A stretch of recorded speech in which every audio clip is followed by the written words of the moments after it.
Gracias, Edgar. Gusto verte. Hola, hola. Hola. Oh my goodness. We're waiting for Ben. Hi, Ben. We can start. Can we take pictures while we wait, or Yeah. sitting? Maybe standing. Standing very Hola. tall. Right over here. Oh. Thanks. Hola. I'm glad this was there. Se le subió. Se le Thank subió. you. Ok, vamos a ver. Una más. Photo bomb. Just kidding. Okay, there you are. It's fine. We're all waiting for you. It's good. La podemos poner en medio de dos chicas. No He's a Mexican So, guy. Que me ponen en el middle. Can you sit in the middle? Yeah, can we do this outside? Oh, yeah, sure. So let you guys know when minutes out.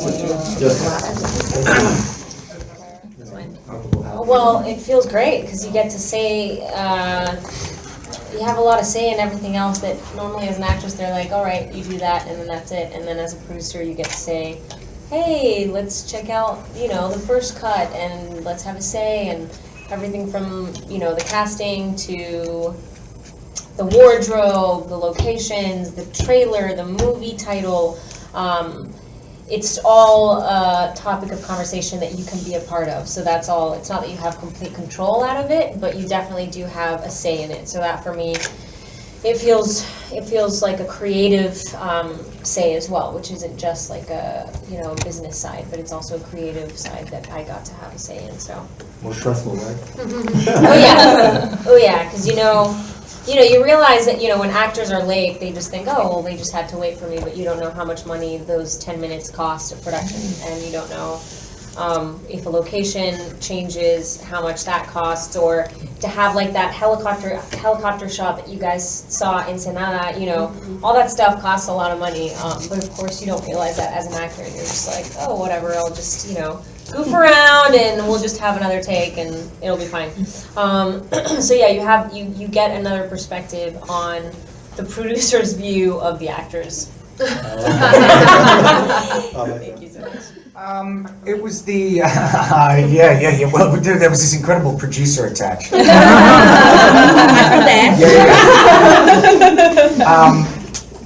It was the story. It was kind of,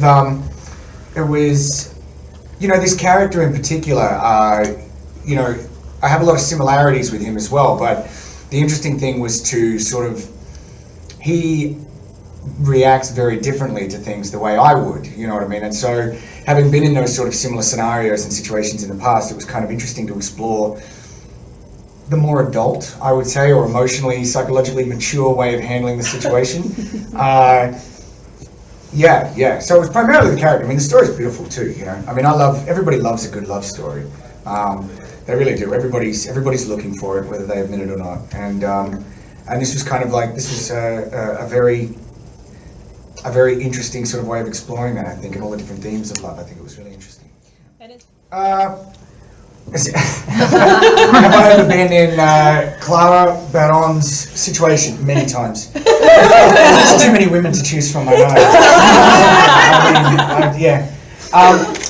No, look, I have, and I mean, I think at the end of the day, you always want to come away with something, and provided you're perceptive or you're open to that, I think you will. I mean, I can't speak for your character, but it of course follows, Clara. But I mean, Clara's situation is one that I think a lot of people can deal with, and especially more so now. I think it's brilliant that it's a young female lead, directed by a young female. The story's told properly too. You said you identify with it, which is brilliant. You should. It's what we wanted. It's what we're going through. I mean, I don't know that I've been in that exact situation. That's why fiction is so much fun, because you get to distill different emotions and situations that you went through and put them into a package that makes them make sense. I think in the end, that's why stories make us feel less alone, because it's a way of channeling our experiences into something that makes us feel like other people understand us. So yeah, not directly, but there, we all have that emblematic ex-boyfriend, ex-girlfriend that sort of did a number on us. Let's say that. So Ben, does the scene really come second? The scenery really come second in Australia? Oh, dude.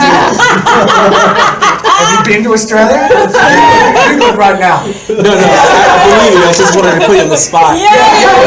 So my actual question. Look, I don't agree with that. That was a line in the film. No, it wasn't. I love that interaction because they came up with it. It's one of the only So you guys truly improv? improvised. They don't dialogue. they don't respect your I dialogue? love Wait, that. but was that in relation to the landscape or the women?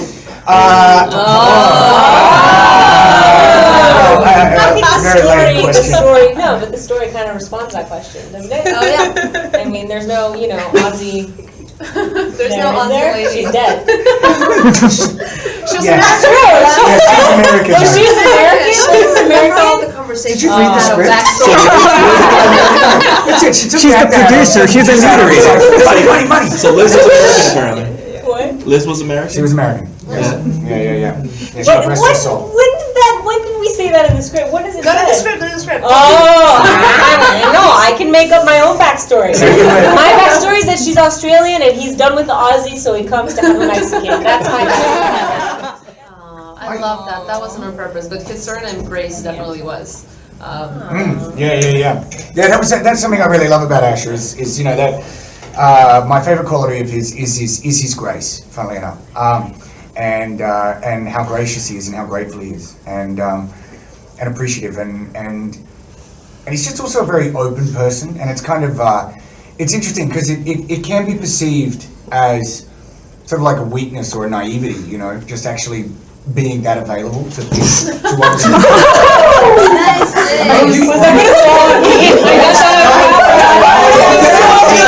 You almost headbutted yourself. Do you attract accidents? It was Liz. That was right, that's right, yeah. I'm not Australian. That's right. Oh God. Faux pas much? See, this was said basically. She called action, and we just wouldn't stop talking. At points, she was like, "Please, just shut up. Say the lines. Just say the lines." And remember that in the car, we just kept improvising, and you were just like, "Do this. What it said in the script. You guys already have your take." Yeah? You don't remember that? I don't remember this at all. It was crossing the border. Remember, it was crossing the border, and it was all sort the of, time. it was You were like, Oh right yeah, Scene in that finishes. one, yeah. No, Yeah. it's like they did the scene and then they kept going. I'm like, the scene ended like 17 lines ago. Stop! Yeah, we just went, That was we'll the- record this, and then we just went and No, made the something else. scene Yeah. they always tell this Yeah. story. Yeah, this is an oldish script that I wrote when I was doing my master's in screenwriting at the American Film Institute, and that scene on the couch is one that didn't change practically at all since the first time I wrote it for class. You sure it wasn't in New York? It sounds like a New York story to me.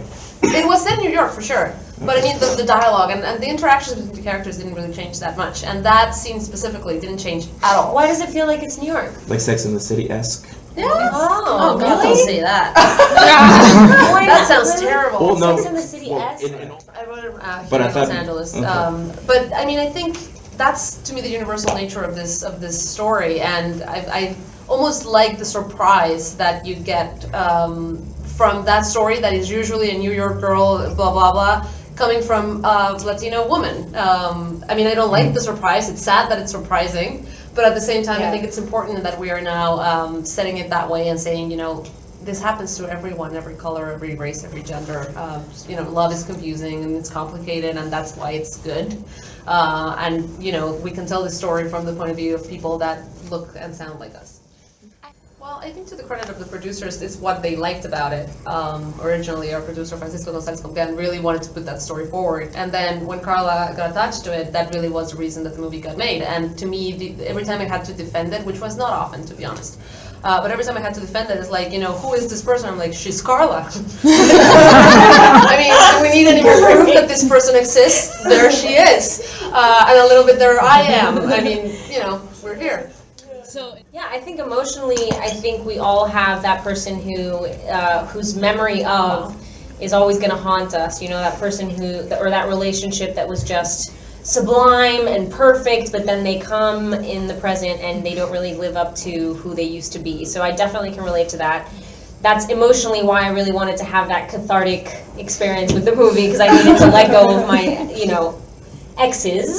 But I did also want to, as a producer, tell the story of an immigrant living in the U.S. where you don't talk about her immigration or her, you don't talk about her as a statistic. It's nothing to do with the story. It's her everyday average life, and yet she crosses the border like millions of people do, and she speaks English and Spanish, and that's her, that's her life, and she's also proud of her Mexican background. She tells Asher, like, hey, now you have to have like a Mexican grandmother, and she also has patients that are both Mexican, and we cut off of the other patients who are American. And with, the diversity of the movie is something that I also really wanted to bring to the screen. But I was really happy that we got to see this sort of cotidianidad. Like everyday life of an immigrant living in the U.S. As a producer, that's the part of the story that I really related to as well. I think this movie really,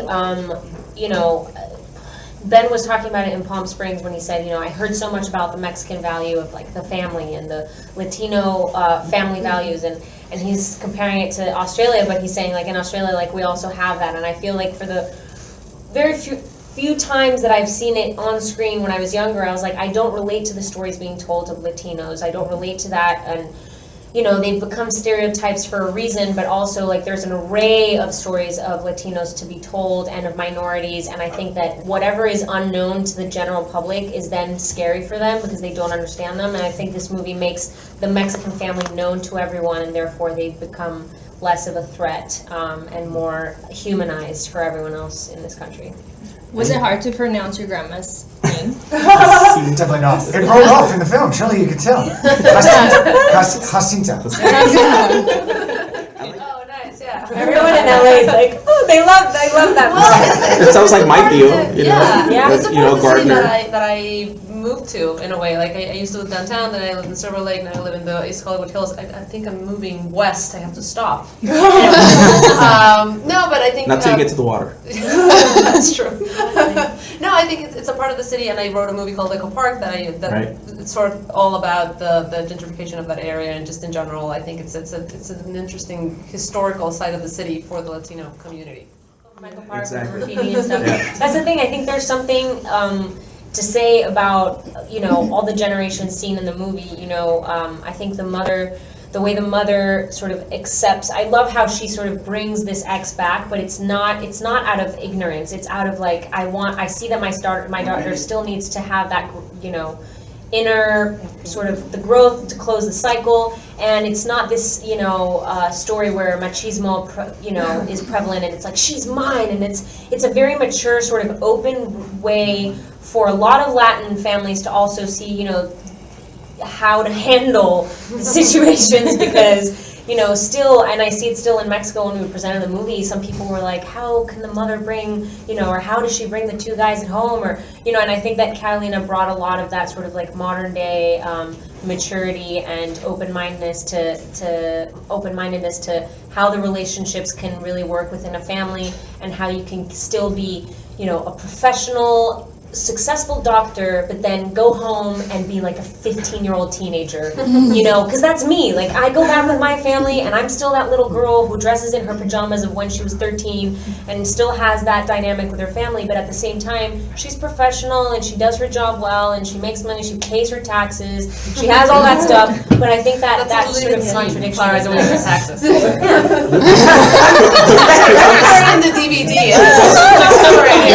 She uses TurboTax. Trust me, the backstory's there. There's an extra 30 Last minutes. question. Yeah, Yeah, I saw of the course. first. Yeah, of course. I saw the first cut, and it's. In my living I room. want to say, yeah, in her living room is the best first cut. First cuts are normally.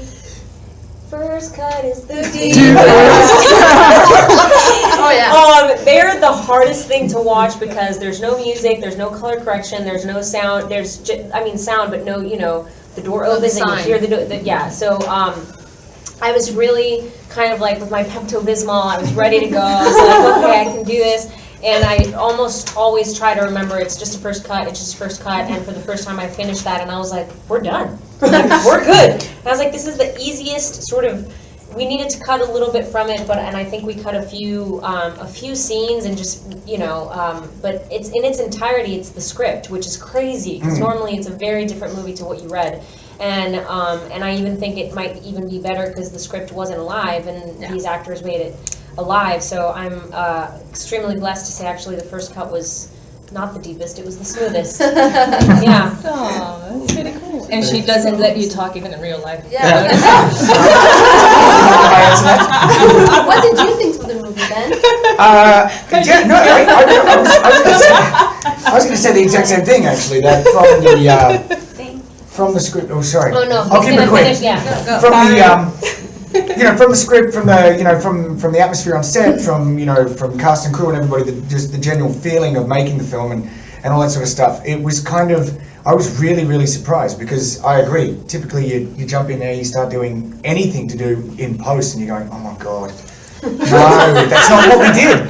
That's not what we did. But I was actually really, really. I mean, it's what we set out to make. Yeah. And it's I mean, I hate watching myself, but it's pleasantly surprising seeing what we set out to do, come to life, exceed those expectations. It was kind of cool. I was happy. Thank you. Thank you. Thank you guys. Thank you so much.